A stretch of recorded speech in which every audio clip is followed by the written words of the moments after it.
ஒரு நிமிஷம் கேட்டு பாருங்க. 2026 உங்க வாழ்க்கைய செமையா மாத்திரும் வருடமாகலாம். ஆனா, மாற வேண்டியது நீங்க தான். ஒவ்வொரு வருடமும் நாமே சொல்றோம், நியூ இயர், நியூ மீ. ஆனா வாழ்க்கை? அதே பழக்கங்கள், அதே பிரச்சனைகள், அதே மைண்ட் செட். புதிய வருஷம் நல்லா ஆகணும்னா, நீங்க எப்படியாவது மாற்றம் செய்யணும். 1. உங்க இயருக்கு ஒரு கிளியர் கண்ணோட்டம் வைங்க. நீங்க எதுக்கு வேலை செய்றீங்கன்னு தெரியலன்னா, முழு வருடமும் ரேண்டமா போயிடும். உங்ககிட்ட கேளுங்க. 2026 நான் எப்படி இம்ப்ரூவ் ஆகணும்? உடல், மனசு, பணம், ரிலேஷன்ஷிப் எதைக்கெத்தா மாத்தணும்? ஒரு 2 விஷயமாவது நோட் பண்ணி வைங்க. அதுதான் உங்களுக்கு டைரக்ஷன். 2. 2025 அன்வான்டட் பேக்கேஜ டிராப் பண்ணுங்க. புதிய வருடத்துக்கு போறபோது பழைய சுமை எடுத்துக்கிட்டு போகாதீங்க. குறைக்க வேண்டிய விஷயங்கள்: எனர்ஜி குறைக்கும் மனிதர்கள், நேரத்தை வீணாக்கும் பழக்கங்கள், எப்பவும் நாளை பண்ணலாம் எப்படின்னு தள்ளி போடுறத, growth-ஐ பிளாக் பண்ற சூழல்கள். 2026க்கு புதிய வெர்ஷன் ஆஃப் யூ தேவை.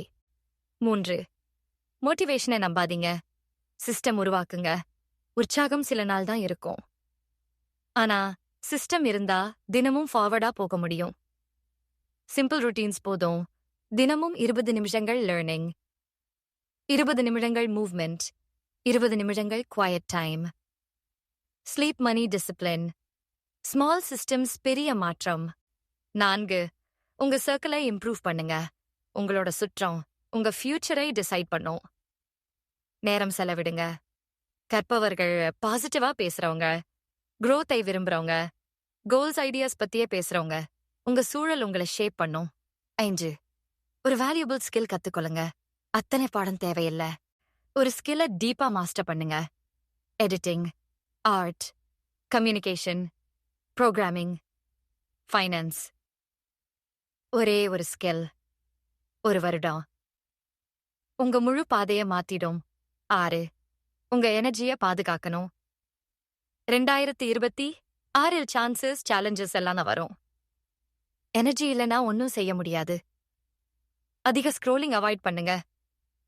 நெகட்டிவ் பீப்புளுக்கு கேப் வைங்க. ரெஸ்ட் எடுத்துக்கோங்க. சற்று நேரம் உங்களோட தனியா இருங்க. நிம்மதியா தூங்குங்க. எனர்ஜி இருந்தாதான் growth வரும். 7. ப்ராக்ரஸை மந்த்லியா ட்ராக் பண்ணுங்க. ஒவ்வொரு மாதமும் செக் பண்ணுங்க. என்ன நல்லா நடந்தது? என்ன தவறானது? அடுத்த மாதம் என்ன சேஞ்ச் செய்யணும்? கன்சிஸ்டன்சி தான் வெற்றிக்கு ஷார்ட்கட்.